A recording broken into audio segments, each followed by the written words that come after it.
Do do do do.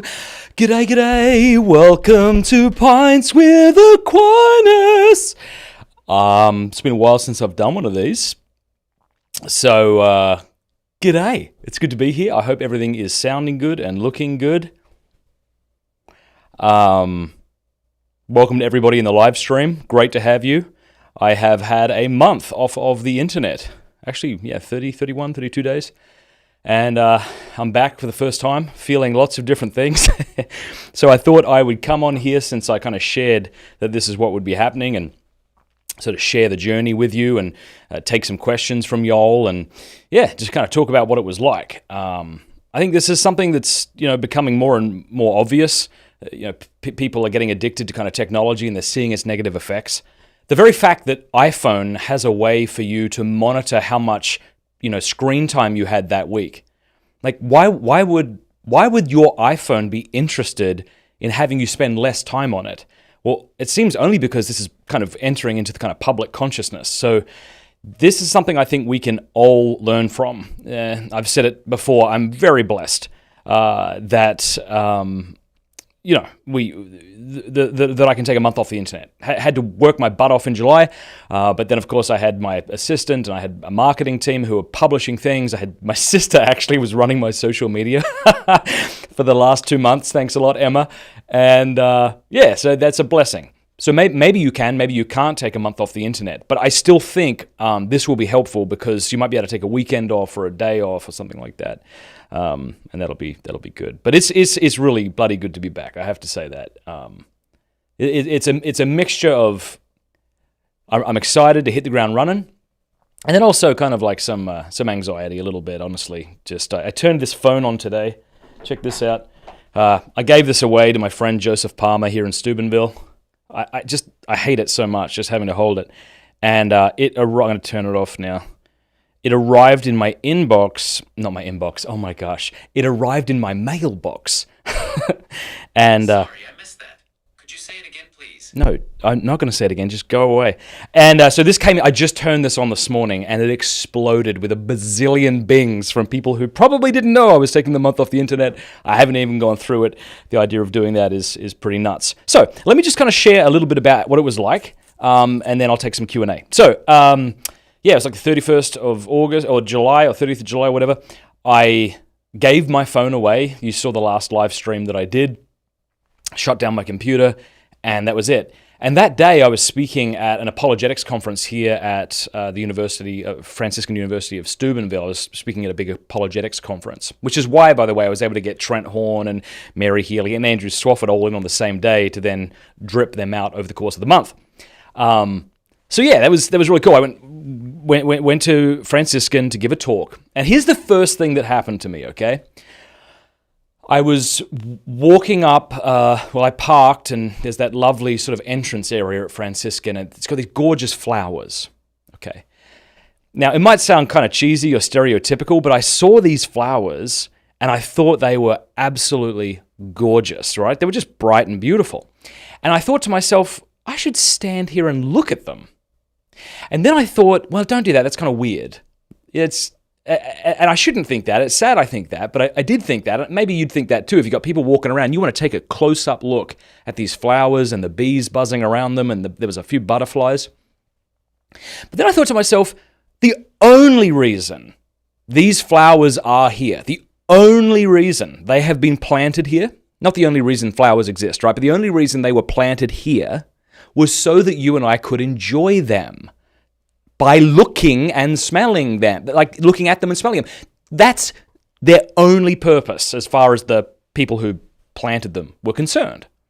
And so I thought, how strange that I should feel a bit weird about doing something with these flowers, which is the whole reason they're there in the first place. And so I did. I just kind of stopped and smelt them and looked at them and was just fascinated by their beauty and gave praise to God for them. And I have to say, like there was this moment where I looked up feeling a bit weird, and I looked around at everybody else looking at their screens. And I'm like, okay, so it's beginning. Here we go. So a few things that I did over the course. Oh, by the way, before we go any further, my YouTube algorithm has taken a massive kick to the butt because I haven't been on posting, and we're super down in like our usual subscription numbers. So if you haven't subscribed to Pints with Aquinas, would you click subscribe and then that bell button, and that way Google will be forced to evangelize you through the amazing guests that I have planned for the future. That would be awesome. Thank you so much. Give us a thumbs up. All that stuff really helps. So here's a few of the things that I did in August. First of all, I bought a kind of cheap record player because I wasn't going to have my phone. So I borrowed some records from different friends of mine. Bought some cheap ones. I read The Lord of the Rings, completed it in August, and it was magnificent. I want to talk a bit about that. I even memorized poetry. My wife was like shocked at how easily I could do it because I don't actually do that often, and I'm not terribly good at memorizing things. So my day would consist of like waking up, making coffee, sitting in my chair, putting on a record, and reading. And so I would read The Lord of the Rings, or I'd read some work on Thomas Aquinas or apologetics. I would read poetry, and that was beautiful. And then I would hang out with friends. We'd play volleyball. A few friends of mine here, Rob Pretzel, thanks Rob, and others. We just got to hang out together. It was absolutely lovely. It was cool to be more interested in what people in my community thought of me than what y'all thought of me. No offense, or unless you're in my community. Because being on YouTube, you get a gazillion people telling you exactly what they think about you and what you just said and how you got that slightly incorrect and why you shouldn't be so much like this, And then also praises, right? Telling you how great you are and things like this. But it's kind of a bit unbalanced. I think it's a little unnatural. So to be kind of more concerned with the people in my area was really, really cool. I really loved that. I also got a dumb phone for the month, and I think I'm going to devote a whole episode to that. Because I have made the decision. Wow. I just made it as I said those words. I've made the decision to only use a dumb phone and to get rid of this smartphone here. So, there's a bazillion contacts in here. There's a bazillion text messages that I've gotten over the course of this month. I'm not gonna continue with this. I just can't do it. It's so ridiculous and unnatural to walk around with a high-powered computer in your pocket. It just does awful things to your head. I'm convinced of it. So I'm getting rid of this. It's going to be wow. There you go. I didn't know I was going to do that. And I'm going to keep my dumb phone, and I'll probably devote a whole episode to the dumb phone I'm choosing because there's a bunch of different options out there. There's like a light phone. There's a wise phone. There's a Gab phone. There's these different phones for the modern age, so they're not like a flip phone, but I think I'm going to go with that. So I'll devote a whole other episode to that. Anyway, let me just share a couple of the things that I kind of wanted to share with you, especially from The Lord of the Rings. Let me say this. If you haven't read The Lord of the Rings, I want you to do this. I want you to take whatever book it is you're reading right now and set it on fire and flush the ashes down the toilet. Then I want you to go and buy The Lord of the Rings and read that book. It is so beautiful. I cannot remember how many times I was brought to tears or just deeply, deeply inspired by Tolkien. Gosh, I love him. Here's a few things that struck me. First of all, there was this. Maybe not in order, but I've been told what's going on in the world right now. I actually didn't know what was going on with Afghanistan and Biden until quite recently. People were shocked that I hadn't heard of it, but there you go. And then people were saying things about Pope Francis or some cardinal. And I just thought to myself, what I'm reading in The Lord of the Rings is actually more factual than whatever Biden is doing and whatever Supich or Pope Francis is doing. I don't mean that it's not important what they're doing. I just mean there's like the deep mythology is somehow more factual and accurate and true than whatever is happening in this passing world. And it reminded me of a scene from The Lord of the Rings in which the Ents, who are the sort of tree people, were unconcerned, for the most part, of the affairs of Middle-earth, because they have lived for so long and they will continue to live, unless Saruman gets his way, of course. And there was just this, they're not concerned about it. We're like a little story to them. And I kind of thought that was an interesting analogy for how we should view what's going on in the world right now. We are part, as Christians, of a much larger story. And so whatever Biden or Pope Francis or some cardinal or some Catholic YouTuber said today, there's some importance to it. But it has to be viewed through the lens of the story as a whole, namely Christ has conquered death and has won the victory. And our role is the same today as it was for Christians 1,000 years ago, right? To grow in holiness, to evangelize our brethren, and to bring as many people aboard the bark of Peter as we can. Another thing that really struck me in The Lord of the Rings was when Tom Bombadil, who I never appreciated until this time round. I've read The Lord of the Rings before, but this time I got so much more out of it. I would also say, if you're going to read The Lord of the Rings, make sure you read it along with the map in the back of the book. Like, actually consult that as you're reading through it. It's marvelous. But I love Tom Bombadil. And, Tom is this sort of, I think his name means fatherless one. He's a very mysterious figure in Middle-earth. The ring has no impact on him. He has no desire for it. He doesn't go invisible when he wears it. He can see Frodo when Frodo's invisible. He's just completely uninterested in it, right? So he's this powerful figure. And what struck me was when he said of Farmer Maggot, I think I got his name right, who was this salt-of-the-earth guy who the hobbits had a few run-ins with. They didn't consider him very special, but they were struck that Tom Bombadil spoke of Farmer Maggot with a reverence that surprised them, which led them to believe that he was far more integral to the story, as it were, to the way events were unfolding, than they had suspected. And I just think that is a great way to think of things. It's so easy to look past people, look past the barista, look past the person at the checkout counter, to see them as unattractive or to see them as silly and not worthy of your conversation. Hopefully you would never think these things, but as you decide where to put your attention, you've got to be discriminating, right? But this just reminded me that we are all part of this grand story. And God is calling you to a specific mission which he needs you to fulfill. I celebrated my 15th wedding anniversary, and my wife and I went away for a couple of overnights, and I just was so struck by her. I looked at her and I thought of what of what Tom Bombadil said of Farmer Maggot. Just this idea that, I don't know who I'm looking at here.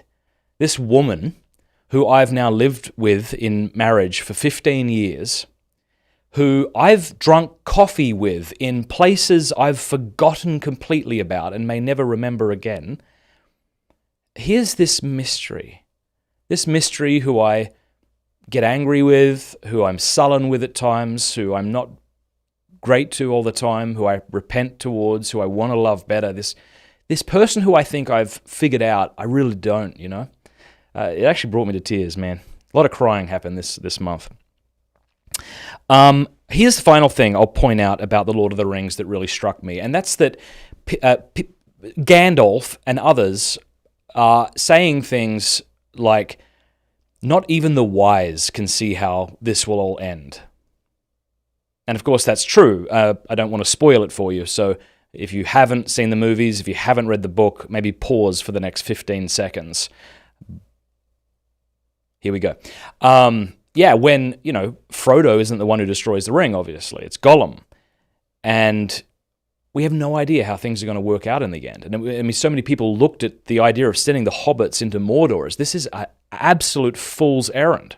This is ridiculous, right? The ring should go to Gondor. We should wield it as we see fit for the good of Middle-earth.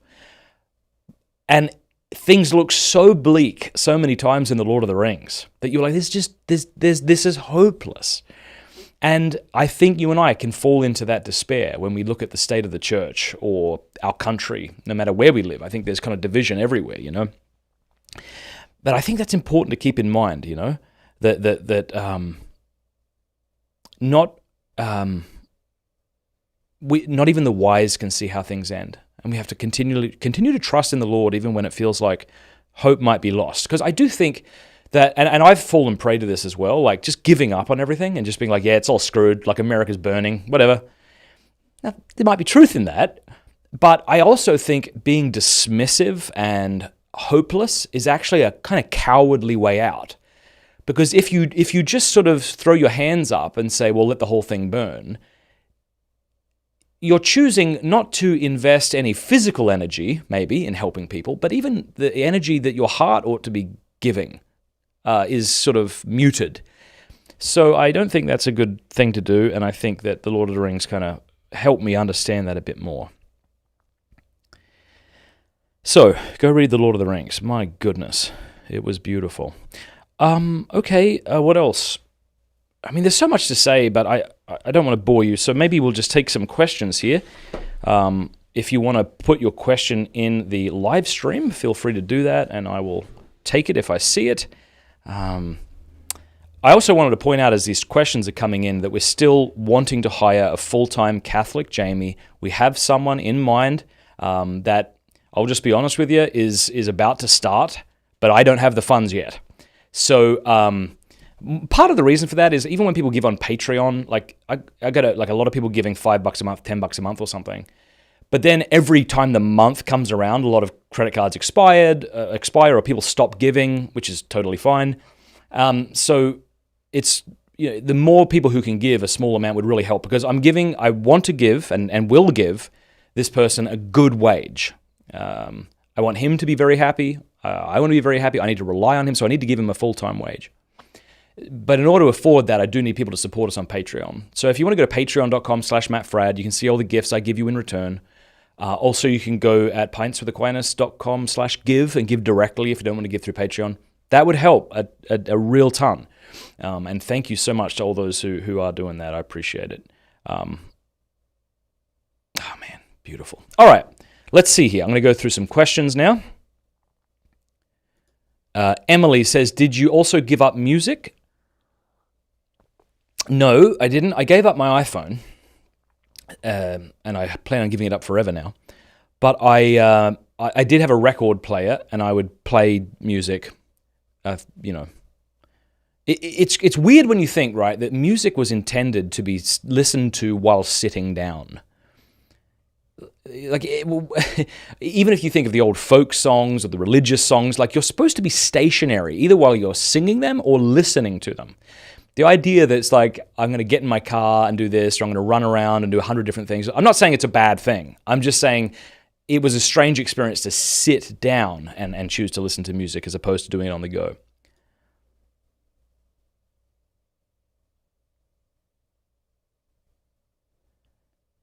All right, let's see. Excited for the show on dumb phones? Yes, stay tuned for that. I'll publish that maybe this week even.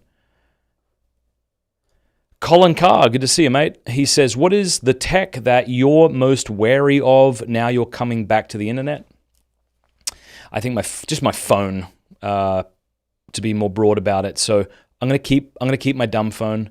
I'm gonna decide how I'm gonna shift, because there's a lot of inconveniences that come from giving up your smartphone. Like, I had to go to Savannah for business the other day.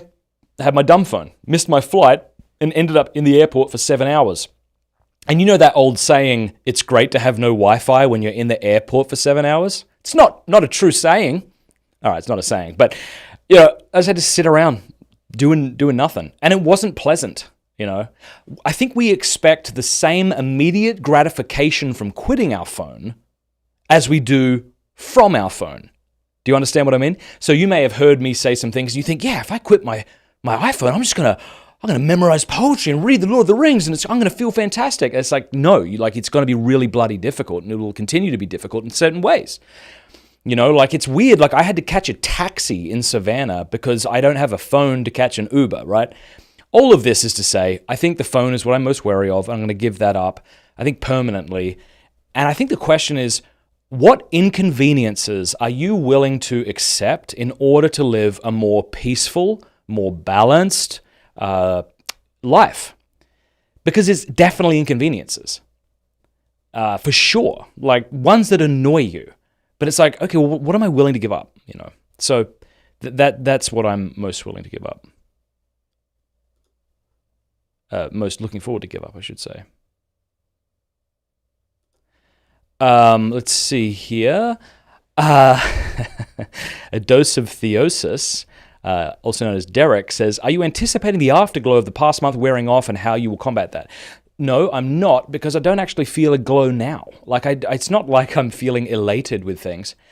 I certainly felt a certain amount of anxiety opening up my email and seeing a gazillion emails. Here's my fear. My fear is that I'll just get sucked back into the vortex despite my best intentions. So that's my fear.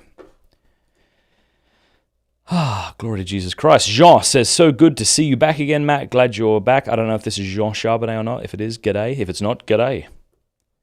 What was your favorite thing about being away from the internet for a month? Days go slower. My brain isn't divided between giving attention to my kids and giving attention to social media. Between taking my wife on a date and wondering if my YouTube video is doing well. Like, my brain's not divided.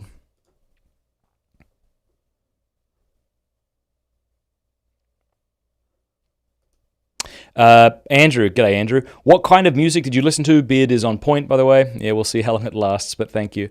Yeah, I like jazz a lot. So I got some old jazz records, some Louis Armstrong. I got Bon Iver, his first album, For Emma, forever ago. I was listening to that. My sister sent me the best of the 1930s. I really like oldies kind of music, so I was listening to that. And I even this is going to sound weird, but I like the Zelda soundtrack, and there's a lo-fi Zelda track on YouTube. If you want to go listen to it, just go check it out. And they sell a record on Amazon, so I bought that too. So there you go. Okay, let's see here. What advice, says Anthony, do you have for people who are throwing their hands up in the air because they have fought many battles and know that they have lost? Maybe an interior prayer. Life alone is better. Prayer alive. Oh. Yeah, forgive me, I don't fully understand the question, but I will say this. Last night, my wife and I watched Hillbilly Elegy on Netflix.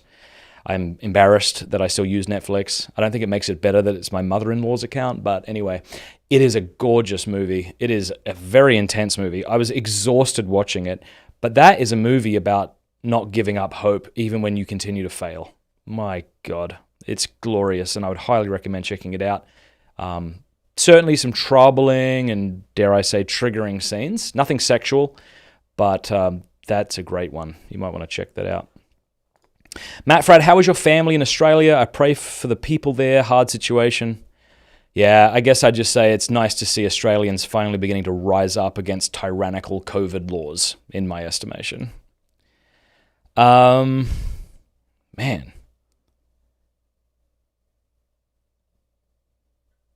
Oh, that's cool. Okay. Voyager says, yeah, I stopped listening to music while I'm exercising and running. Cool. So here's another thing that I noticed. Let me ask you this. I'm trying to think of how to put this. Would you ever eat McDonald's again? And maybe you don't eat McDonald's, but maybe you sometimes go there. Or a fast food chain, Not Chick-fil-A, that doesn't count, that's heavenly. Would you eat a kind of low-grade fast food if you couldn't go through the drive-thru? Like, if the drive-thru wasn't available, would you actually go into McDonald's and sit down, order, and eat it there?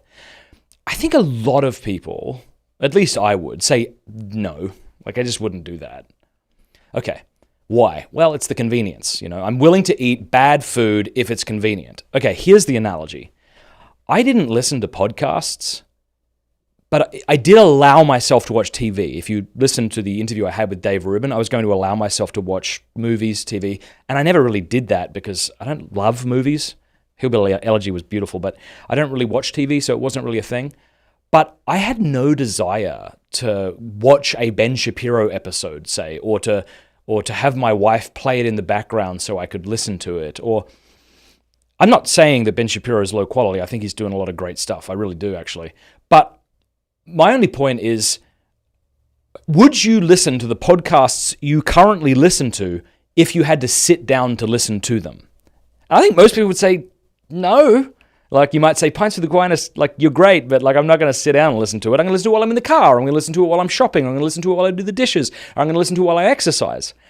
That's an interesting thing, I think. What podcasts would you and I be willing to listen to if we could only listen to them while sitting down? I think that says something about the quality of those podcasts we're listening to. I think what it says is we're willing to listen to podcasts just to distract us and to fill the void while we do other things. but we wouldn't be willing to sit down to listen to them. I think we should take we should really think about that. So I didn't listen to podcasts or watch them while I was away. And now that I'm not going to have a smartphone, for those who just joined us, I've decided to give up my smartphone and keep my dumb phone. I'll do a whole episode of that, maybe this week or next week. I'm not going to listen to podcasts, and I'm not going to miss them, because all they were for me was background noise, which filled my head with their opinions, be they good or not, while I did other things. So that's something, too, I found very kind of interesting. Oh, man, so many questions. This is cool. Oh, this is beautiful. Look at this. Amy Pitts Buckner says, can't wait to hear about the dumb phone. I have decided I can't, in good shape, conscience, preach to my son about its downsides and continue with this. Good for you. I just don't know how I can... Yeah, okay. That's a fair point. So what she's saying here is, I don't know how can I live without having some kind of map system? Please watch my upcoming video on switching to dumb phones, because I'm going to address these things. Because remember earlier I said, what inconveniences are you willing to embrace? That's not one of them for me. I'm not willing to embrace the inconvenience of not having maps. It's just, that's the one, I'm just not willing to do that. And I'm not really, if I had to, maybe I would be, but I'm not terribly excited about buying a GPS from Walmart and having to update the software every so often so it doesn't get out of date, So... We'll definitely address this. Oh, man. Let's see about... okay. We have other questions here on... okay. What poem did I memorize? It was called The Grandeur of God by, is it Gerard Manley Hopkins, who was a Jesuit priest. I may as well recite it, if that's okay. I'll see if I can remember it. It's so beautiful. The world is charged with the grandeur of God. It will flame out like shining from shook foil. It gathers to a greatness like the ooze of oil crushed. Why do men then now not wreck his rod? Generations have trod, have trod, have trod, and all is seared with trade, bleared, smeared with toil, and wears man's smudge, and shares man's smell. The soil is bare now, nor can foot feel being shod. And for all this, nature is never spent. There lives the dearest freshness deep down things. And though the last lights off the black west went, O morning at brown brink eastward springs, because the Holy Ghost over the bent world broods, with warm breast and with, bright wings. I'm much more excited about having memorized that than something Michael Scott said on The Office. Oh, God's grandeur. Somebody corrected me. Okay, thank you.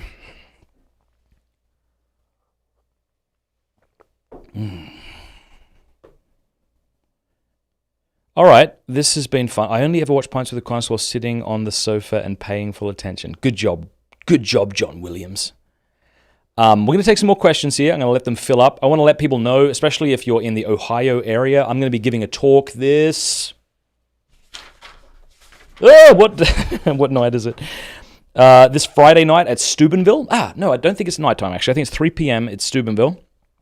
I'm going to be giving a talk on what Thomas Aquinas had to say about happiness, remedies for sorrow. Big thank you to everybody who's got my new book, How to Be Happy, Thomas Aquinas' Secret to a Good Life. It's available on Amazon and St. Paul Center, who's the publisher. It'll also, Emmaus Road's the publisher, but you can buy it through St. Paul Center, Emmaus Road. It'll also be available on Audible soon, hopefully next month, or this month. I recorded it and myself, and I'm pretty proud of it. It'll be releasing soon. I'll let you know when that happens. But if you have read the book, would you please give it a 5-star review, or a 1-star review, I suppose. I don't want to tell you to be false, but if you liked the book, please give us a 5-star review, because yeah, it was really cool. to write that. And then I tried to send 20 copies to my mum in Australia, and somehow I accidentally sent... I sent 80 copies to my mum. My mum's like, what the bloody hell am I going to do with 80 copies of your book? I went, I'm sorry, I thought it was 20 copies. I got 80 copies. She's like, do you want me to sell them? No, I don't want you to bloody sell them. Just give them away, you know. So anyway, so she's giving them away there. So if you know my mum, ask her for a copy of the new book. Glory to Jesus Christ. Jorge says, what happens to your Spanish videos? Okay, so we are currently in the process of starting Tequila con Aquino. Everything is on track for that to be happening. This is another reason you should support Pints with Aquinas, because we are going to be paying somebody to run that who is a Spanish speaker, so it won't be awkward dubs of me. But you should have more information about that this month, so I'm pretty excited about that. Glory to Jesus Christ. Let's see here. JW says, I'm thinking of adding a dumb phone to my cell service and keeping my smartphone in my car for the maps feature and impromptu necessary internet searches. Cool. What's difficult about that is the lack of self-control that you might have, and you might just kind of go back to it. So again, please check out my dumb phone video this week or next week. I'll schedule it soon, and I'm going to talk all about this.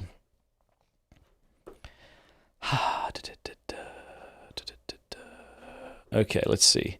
Claire says, Matt, I'm wanting to get rid of my smartphone, but I'm a stay-at-home mum without much Catholic community where I live. I feel like my smartphone, podcast, social media help me to feel less lonely. That's awesome. So, I mean, okay, so one thing you could do is, if you have an iPhone, you can block the App Store in settings, and you can actually set a code that, like, have your husband or have a friend set a code so that you can't unblock the App Store without that code. Right? And so once you've blocked the App Store, you can then delete all the apps that you want to delete. And then you might just have podcasts on it or something like that. So that's an option. You might think about that. Dan Kinsley says, where's the talk Friday?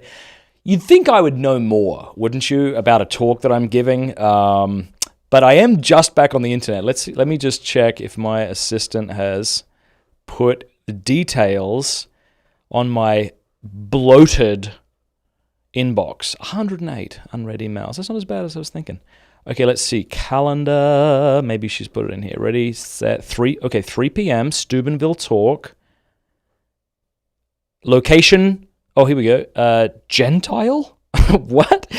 Okay, is that it? Is it Gentile, or did she misspell it? Gallery, Franciscan University. So there you go. That's when it is and where it is. Ryan, nice to see you. Matt, glad to see you here again. Welcome back. I pray August was awesome. It was. Thank you so much. This fellow says, got my Pints with Aquinas mug. Looks good and is an appropriate drinking vessel. This is reason number 502 that you should become a patron, because I will send you a Pints with Aquinas beer stein / coffee mug, which is actually a pint size, and that would be sweet. I got to show you this. Occasionally, my patrons post these cool things, and I want to show you this image that was sent to me from one of my patrons. Oh, do I have it? Maybe I don't have it. Oh yeah, I do. Here's the image here. I'm just waiting for it to load. Apparently it's a billion megabytes? I don't know. All right, let me see here if I can throw this up here. I don't know who these fellows are, and I actually don't have their names.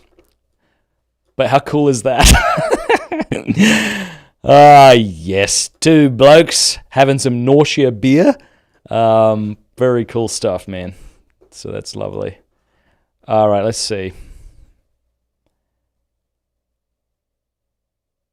Oh, Gentile is correct. Okay, good. Javier says, I'm late. Better late than never, mate. Oh, look at this fellow. He says, hi, Matt. Now watching Pints with a nice and warm cup of Irish coffee. Please pray for Argentina. I'm a priest here. Bless you, Father. Thank you for your priesthood. Thank you for your continual yes to our blessed Lord, despite whatever problems you're facing around you and within you. Thank you. Someone's from Hungary. Nice to see you. And this is beautiful. Okay, let's see what else we have here. Derek Babb says, "Hi Matt, so happy you're back. My fiance and I just began RCIA last week. Glory to our Lord Jesus Christ." Glory indeed, Derek. It's lovely to have you, mate. This fellow says, "How is jiu-jitsu going? If you're ever in Green Bay, Wisconsin, you are super welcome to come, blah, blah, blah, 100% Catholic owned." Wow, that's awesome. Met my wife there. That's funny, given how close you have to be with each other in jiu-jitsu. Yeah, so jiu-jitsu for me was a passing thing. I did it like 3 times. I would have continued, except that the classes were at 5 and 6 p.m., which is just not a good time for me because I got to work and then I got to go during dinner time. So I don't know if I'll go back. I enjoyed my time there, but I'm not sure if I'll continue. Let's see.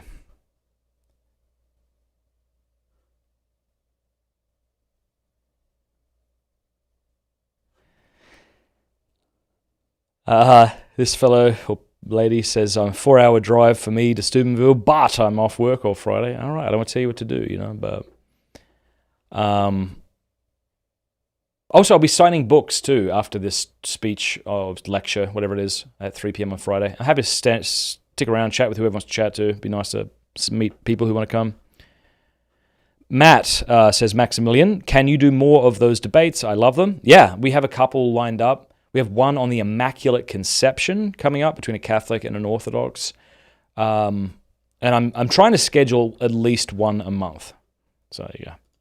Sarah says, "I love my smartphone." Awesome. Then you should keep it. If it's an ordinate love, I suppose I should add there. So today, says Emily, "I'm trying this thing where I'm deleting my social media apps at the beginning of each month until I have read 2 to 3 books." You are beautiful. What a lovely thing to do. Good on you. Yeah, man. Yeah, Super Chat is off. I don't know. I just, I should turn it back on so I can make money, shouldn't I? But Luke says, "Matt, how do I avoid the indoctrination of the public school system?" Oh, God. I don't want to be a jerk, and I don't want to tell you something that's going to sound pompous. Or that may strike you as me not understanding the needs you currently have. But I would say take your kids out of public school yesterday.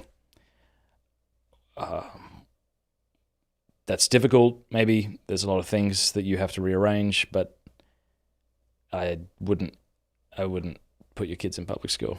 Honestly, I wouldn't put my kids in 90% of Catholic schools. But that's just me.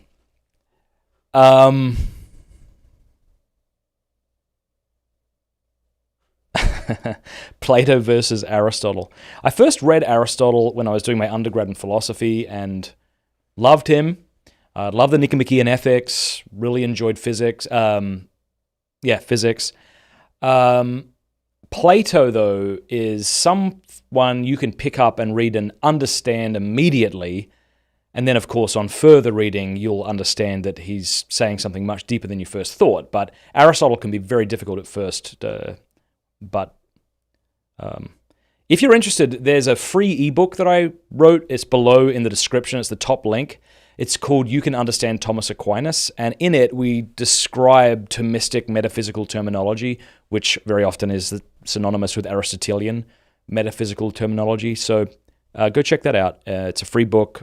Just click the link, top one in the description. That might help you read Aristotle.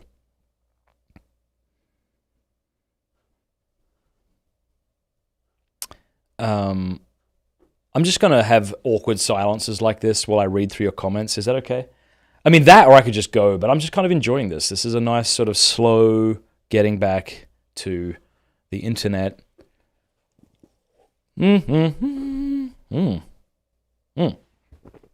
Sweet. We have big plans for this studio, I should point out, especially when we get Catholic Jamie here full time, which, again, I'm doing. I kind of wish that I would say to you, only once we reach this goal will I do it, but I'm just so impatient that I've hired this person who we'll talk about more, and it's about to start. So please support us, patreon.com/MattFradd or pintswithaquinas.com/give. Whatever you can give would be bloody huge. And if you don't want to do that, and if you can't afford it, please don't feel bad. I'll have people come up to me like, "Hi, I love Pints with Aquinas. I'm not a patron." I'm like, it's so okay. Like, I am a fan of podcasts and I don't support them, even though they beg me. So please don't feel bad. It's totally fine. Oh, this is not a beer. Yeah, somebody just asked what I'm drinking. This is Liquid Death, which is it's water. Things aren't that bad that I'm drinking at 10, 12 in the morning. Oh, Andrea, that's so kind of you to say. So glad you're back. Thank you very much. Shorsha says, watching Matt while I have lunch. Love from Ireland. Bless you, my friend. It's great to have you here. Jason Phillips would love to see a series of deep dives into theology, especially the foundational stuff. Had a couple of debates with friends over the justification of the papacy in the last while. Okay, awesome. Well, let me tell you who I'm going to have on the show this month. It's in my calendar. We have, let's see,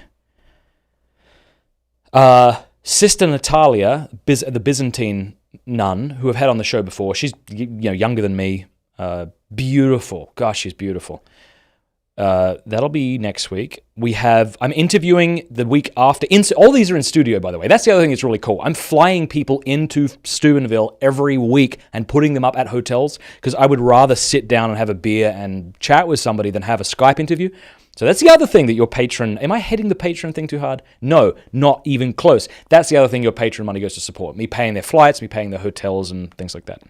So after Sister Natalia, on the 14th, we have Shane Page, who was a Methodist pastor, and he had a massive congregation in either North or South Carolina. And I spoke to him on the phone while he was still a pastor. But he decided to become Catholic. So we're on the phone, and he's saying to me, he's like, listen, if the Eucharist is not truly the body, blood, soul, and divinity of Jesus Christ, I'm about to do the most stupidest thing I have ever done.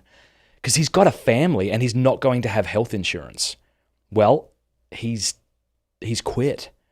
And I don't know if he has a job or anything right now, but he's going to be in the studio and we're going to be discussing that. How amazing is that? The week after, I have Suwon, flying him in, and we're going to discuss the papacy in depth. We just did a 7-part video series on the papacy that he led for all my patrons. It's free if you're a patron, so go check that out. And, I'm going to be on the Babylon Bee this month. You guys fans of the Babylon Bee? I guess on the 28th I'm doing the recording. I don't know if it's live or not. But that week I'll also be interviewing Sam Guzman from the Catholic Gentleman. I got a ton of people lined up, and I'm really excited about it. So, anyway, I hope that excites you too.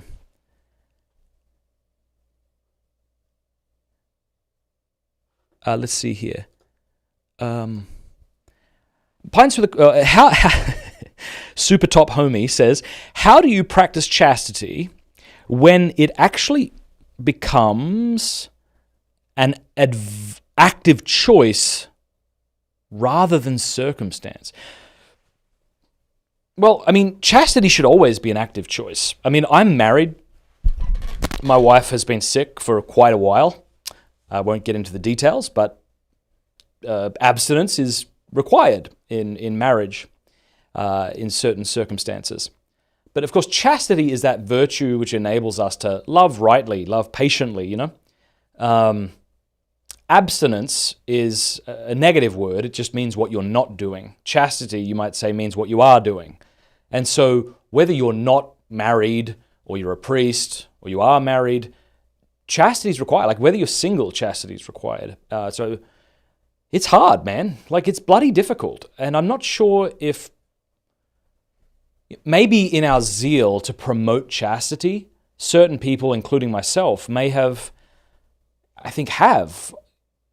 overstated just like, hey, the Lord will give you the grace and it's super easy. Of course the Lord will give you the grace, but this, you just got to do it. And maybe we haven't been as honest about how bloody difficult it can be. I've got friends of mine who are, they haven't come together in the marital embrace for months because, either she's exhausted with children or he doesn't have a job or there's health issues. Like it's tough work. And I think that doesn't mean we get rid of chastity, but it might mean we have to be more honest about it, about how difficult it can be, and yet nevertheless look at Christ on the cross, which again is one of those throwaway lines. So forgive me for doing that, but yeah. Let's see. Oh, cool. A lot of people are excited. They're going to be on the Babylon Bee. Nice. You should invite back Peter Kraft. I should. He is just a gem. I love him so much. I haven't actually read your comments about what you thought of that interview because I was offline. So I haven't checked them, but I hope you liked it. What a beautiful man. I just love him so much. I love the Babylon Bee. Cool. Well, hopefully you'll enjoy my interview on it. Also, I was on Michael Knowles' show last month. He interviewed me in July because I said I was off in August. And then he posted the clip in August. So if you're interested, if you like that guy, Michael Knowles, there's a clip on his channel. You could watch that. We talk about pornography and Biden and things like that.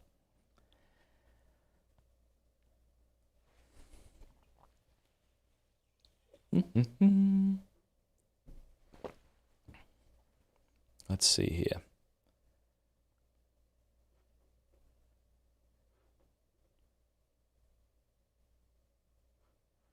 This fellow or this lady says, don't want to knock RCIA, but they don't go far enough. You should consider the TLM for traditional. I mean, I wouldn't necessarily agree with that sentiment, but I suppose those who are going can hopefully make that judgment for themselves. I've certainly had instances where this is an interesting story. Oh, wow. So I helped convert a guy who was a Playboy producer. And he was going to be brought into the church and he wanted me to be his sponsor. And that didn't end up happening for different reasons, but he was going through RCIA and it wasn't a good experience. So and he didn't even realize it wasn't a good experience at the time because he wasn't as educated as maybe he would be. So I see the point. I think that's you got to be discerning. Although he was in San Francisco, so I'm not sure, what that's. Well, Luke Howard, Matt talking with Dr. Taylor Marshall would be the ultimate crossover, much better than Infinity War. Yeah, maybe, I don't know. Have I ever been to a mass celebrated by the Institute of Christ the King? Yeah, aren't those the blokes in Chicago? Because I've been there, and gee, that was lovely. They also celebrate the Novus Ordo beautifully too.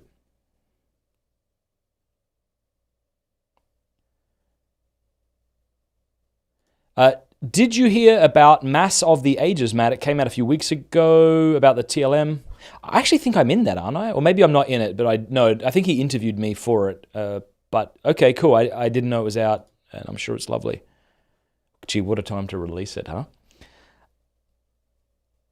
Oh, here's another thing that I've been doing. I don't know if you guys are interested in this or not. I've been doing intermittent fasting.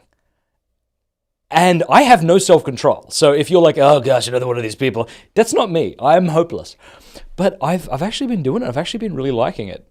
I basically, like last night, I went to 5 p.m. the day before that. Like I'm trying to get to after 3 p.m. every day. So I basically wake up, pound a bunch of espresso, drink water all day, have a cigar or a pipe, and then that's been really cool. That's another thing I've been doing this time away.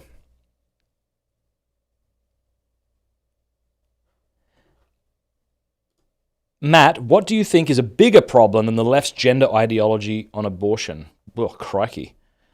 I would have to spend time thinking about it, but I would say it's a pretty bloody big problem and ought to be resisted with tremendous vigor and creativity.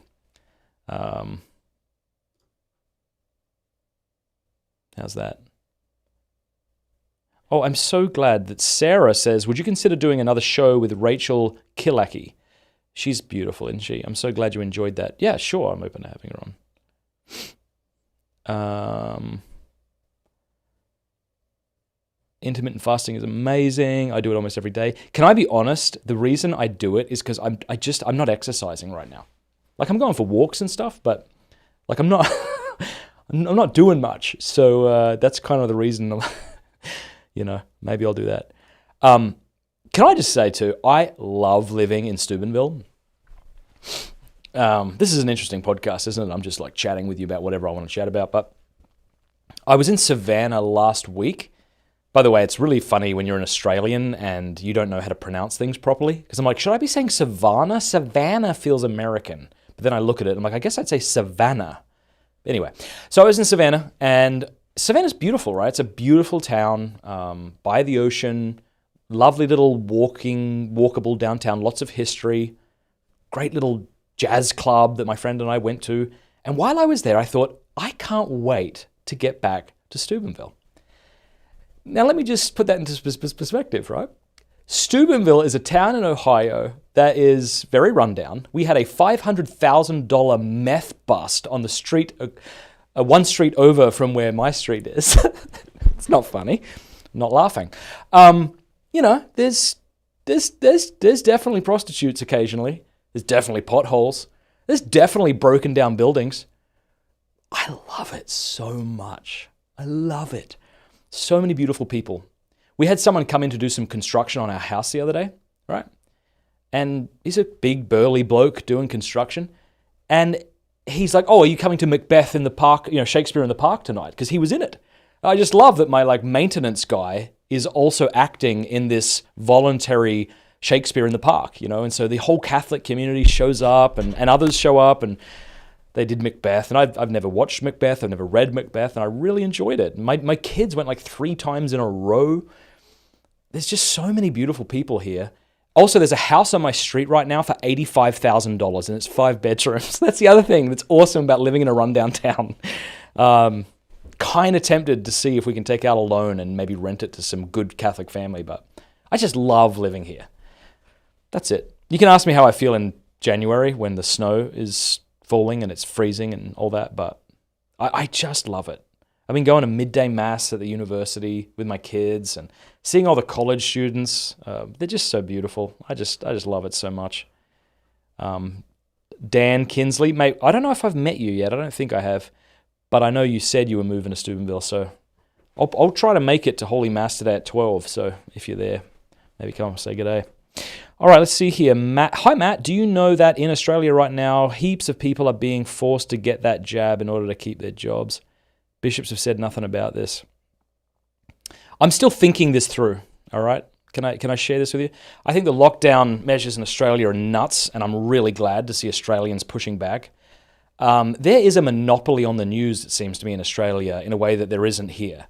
If memory serves, and I've been out of the country for many years now, you kind of have one narrative. It would be like living in America, but you only have MSNBC. And you don't have kind of competing voices and things like that. Like you don't have Fox News, you don't have Daily Wire, you just got this one narrative. So in Australia, this is as I'm thinking it through, right? And I need to do more thinking on this, but it kind of feels like, people are it just feels a lot more peaceful because there's no loud opposing voices in the same way that there are here. But I just don't like it. I mean, I don't like how I've spoken to my family in Australia and they say things that I'm just like, why are you talking about the government like that? Like one person said to me, and I won't say which family member, but they said, yeah, I mean, it's pretty intense, but they're doing what's best for us. I'm like, dude, you say that about your parents. You don't say that about your government. So I don't know if I've just drunk the Kool-Aid, but I just think it's ridiculous that Australians are putting up with this, and I've been thrilled.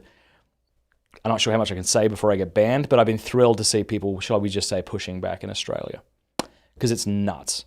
As far as the jab, what do you guys think about this, right? Because I'm not opposed to people getting vaccinated. I don't think it's immoral, even though I know many people do. I don't like the idea of people getting forced to do what they don't want to do. Because your body, your choice, right? I agree with that. Your body is your choice, Oh, the fetus, that's not your body, so shut up. But people maybe being forced to do this seems a bit ridiculous. Here's an argument that, though, I've thought of, that I see the logic. Right, a lot of companies had to shut down during COVID, and many went bankrupt and will never come back again. Others are unable to run a successful business into the future unless people get vaccinated, because if they're not vaccinated, then they're more likely to get sick or to be around somebody who's sick and then have to take 10 days off, and then you can't run a business like that. Like, I see that argument, but I still think it's wrong to tell people what they can do with their bodies. In that sense, that's kind of where I'm at right now. Listen to me. I have not been on news for the last 30 days. So if there have been developments and I don't know about them, please show me some mercy. But there you are. I tell you what, though, I don't know about you, but I kind of miss Trump. I know Trump was gross in different respects, but so are you. I kind of wonder how if we could have put up with the angry, absurd tweeting and not have just what had in Afghanistan. I'm not a political commentator. I'll shut up. But I kind of miss him. And I kind of think he's hilarious. My friend and I were, this is several months back, we were at his cabin and we were looking for something to watch that was funny. And so we watched The Office and that got boring. We looked for something else. And then we just watched the best of Donald Trump. I like him. So I'm not saying he's moral or great or I agree with everything he says. I'm not saying he's not a phony in different respects. I'm just saying I prefer him to Joe bloody... Okay. Hey, I want to let you guys know too that I have a new channel called Sips with Aquinas. So if you guys want to see the little clips we put out from all the interviews, you can't get them here anymore. You can only get them at Sips with Aquinas. So please go check that out and subscribe. What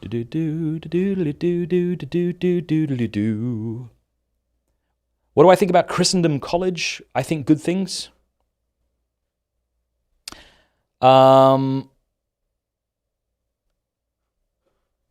Here we go. Here's all the Trump things. Man. All right, this is lovely. What else we got here? Hi, Matt. Do you think literature like Lord of the Rings, which can quite beautifully convey spiritual truth, is nonetheless a lesser form of expressing truth than reading the Bible? Of course, yeah. I mean, the Bible is the Word of God. The Lord of the Rings is not. So it's not inspired in the same way that the Bible is. That said, I think the Lord of the Rings is inspired, and I think one can learn a great deal of spiritual truth from it. So, but you see, the other thing is, like, I think we can fall into this false dichotomy too, where we're like, well, the Bible's the best thing to read, so why would I read anything else? And it's like, well, because, you're a human at a certain stage of maturity, and other works can open you up to the deep truths that heretofore you have missed in Holy Scripture, so that's what I would say.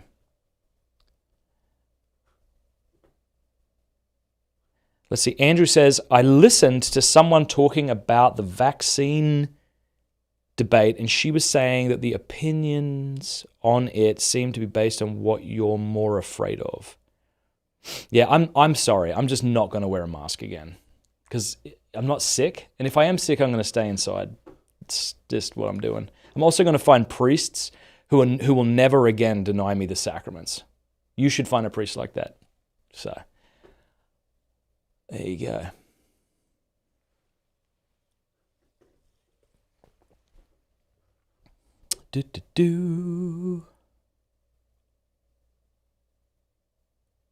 Have Matt Walsh on? Yeah, I should. I really like him.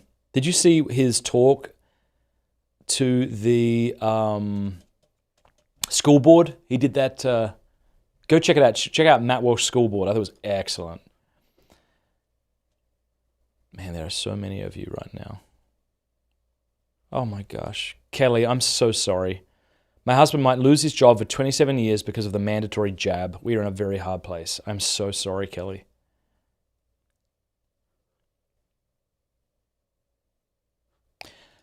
What do I think about the University of Dallas? I've heard very good things about the Catholic presence on at the University of Dallas.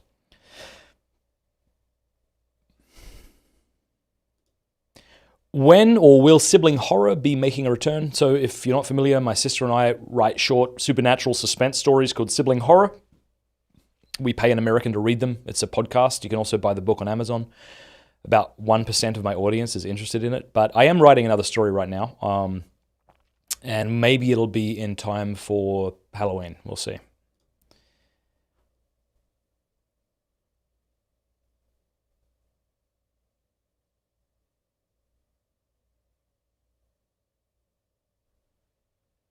Man, there's a lot of people who are upset about Trump and stuff. and Biden. By the way, thank you, people who live in different parts of the world, to allow me to talk about Trump and Biden. I know that doesn't really interest you, perhaps. What dumb phone do you have? I will be making that announcement in an upcoming live stream where I'm going to talk all about dumb phones, hopefully this week or next week, so hopefully you can join me for that. Yep, Joseph Pierce is one of the people we're looking for. So check that out.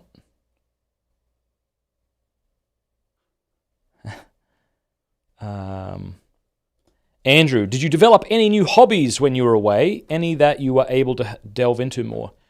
Reading consistently, smoking daily,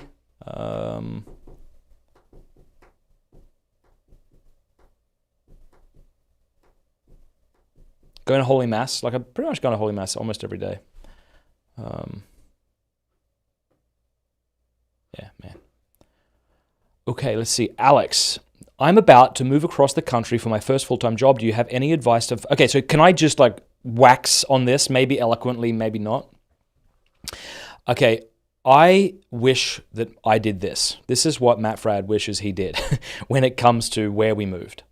And I didn't have the option at the time because we were, we didn't have different opportunities were available at the time. But I wish I had done this. I wish I had found a solid Catholic community that would make raising Catholic children easier. Life is hard enough already. I wish I had have moved, honestly, I wish I had moved to Steubenville right after we got married. Now, I couldn't have seen how things would have evolved. Podcasts weren't a thing when I got married, but I wish that I had have moved to a solid Catholic community. And that would be my advice as much as it's worth to anybody out there. If you're thinking of starting a Catholic family, like if you're Catholic and you want a Catholic family, find a community of people that you love and respect and trust, and just buy a house and don't move. Maybe that's maybe that's Steubenville, maybe that's someplace in Wyoming or even in California. There's great communities there around TAC and other places. Find a place and plant yourself there. Yeah. One of the things I like about Steubenville is you have this strong Catholic community in a kind of run-down town. And I am not saying that you can't have a solid, healthy Catholic community that you create from scratch. I'm sure you can. But I think we can all see how things could go pear-shaped in a community like that. And many of us may have examples of how things went pear-shaped. They have the best intentions, but it's very insular and it can get weird. I'm not saying always. I think there's some great Catholic communities that are trying to begin right now. Veritatis Splendor down in Tyler, Texas would be one of them. But I personally love that my kids encounter homeless people and see a rundown town that's trying to grow again. I love that. I also love that my kids get exposed to college students who love the faith. I took my kids to confession last night at Franciscan. There's always confession available, so I went to the university. There was probably confession started at 7 to 8. We got there at 6:50, and I'd say there was about 30 people in front of us, and they're all these beautiful college students, university students, whatever. And that was just terrific. It's so lovely to have my kids exposed to that. So I would recommend doing that. I would much rather live here in community than in Hawaii without it. I'm not saying you can't find community in Hawaii, but I love living here. Have I said that? All right. What else?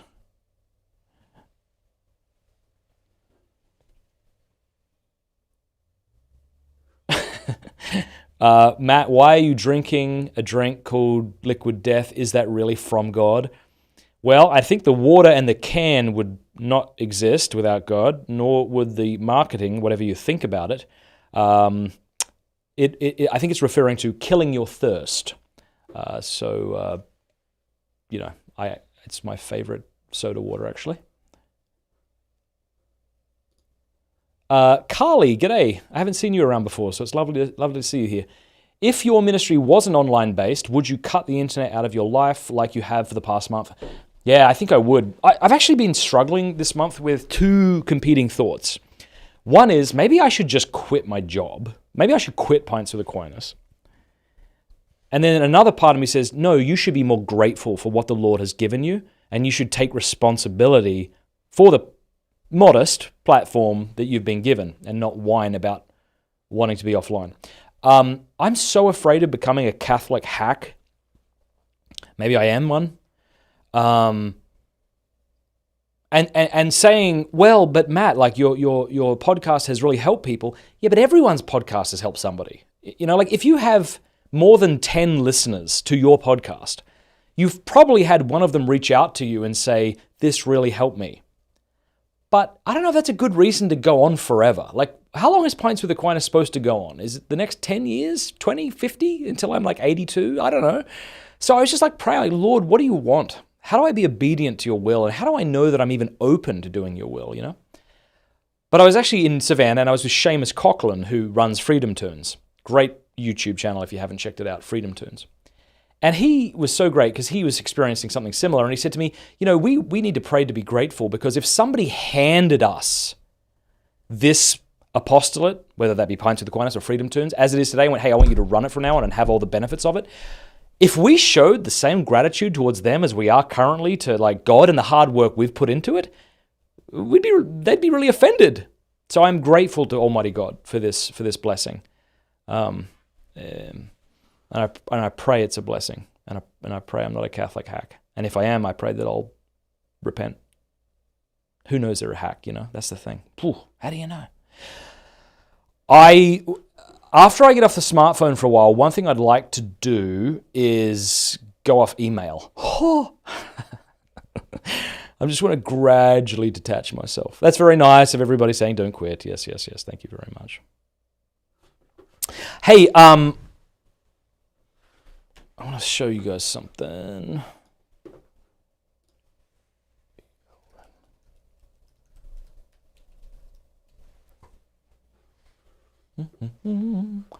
Excuse me. All right, I want to show you this. Oh gosh, I can't find it. Oh. I cannot believe you're sticking around through this. There's no way I would. I would just be gone. I want to show you, if I can. Let's see if I can do this.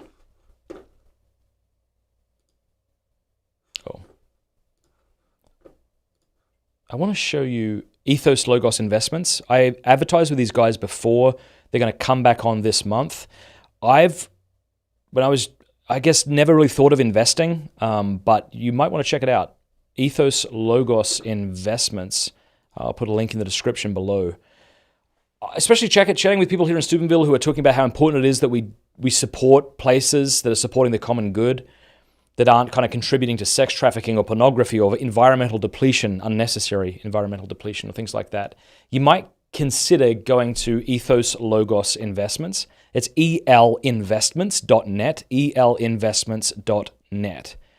It says, we all want to make the world a better place. The magnitude of the challenge can be discouraging. The solution is to focus on our own sphere of influence. Ethos Logos Investments enables good people to expand their sphere of influence via faith-based, socially and environmentally responsible investing, while edifying those investors with complete, honest financial advice and service. So it's elinvestments.net if you're interested in looking into them. I'm looking forward to learning more about them because I don't have a lot, I don't think, to invest right now, but I'd like to do more of that. Okay, I'm going to start to wrap up now, I think. Brian says, are the new polity guys okay with Ethos Logos Investments? I don't know. They might not be. I don't even know what I think of the new polity guys. Like, Jacob Imam's one of my best mates here in Steubenville, and I'm still like dubious about certain things that he says. So you and I can process that together. But I haven't asked them, actually.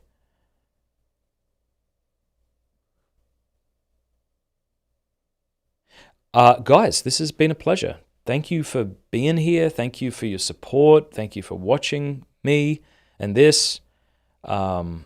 This is just such an honor, and I am so grateful to be here, even if I am a Catholic hack.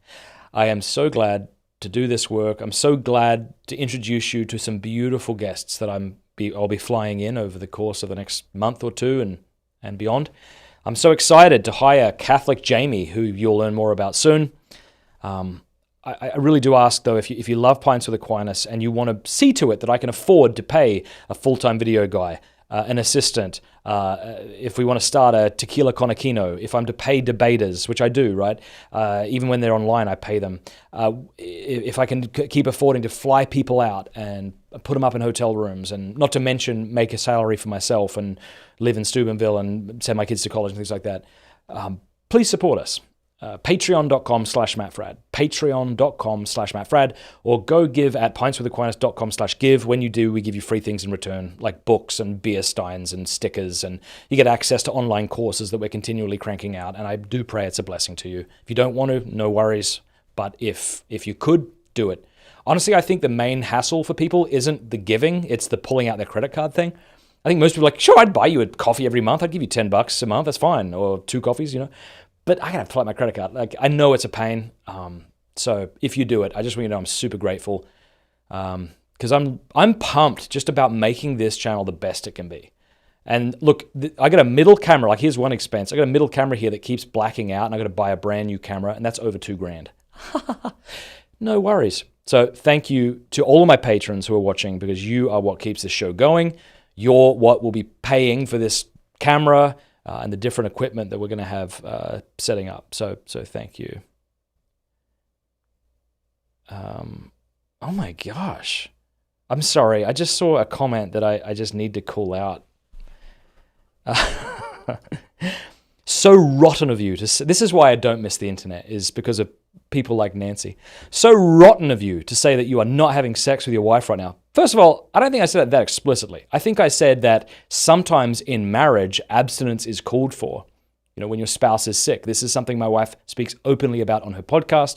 I'm not divulging anything she would not have me divulge. So there's that. And then she says, that's like putting up a sign for women to hit on you. Okay, I really don't think so. Calm down. First of all, I don't think anyone would be interested in hitting on me. And that's absolutely not why I said it. So I'm sorry that your husband did that. I'm sorry for whatever wounds you've received because of your stuff. That sucks, but that's not my issue, and it's not my wife's issue. So I hope you'll find healing, and maybe try to be a little bit more charitable next time when you hear people express personal things. God bless you all. Bye.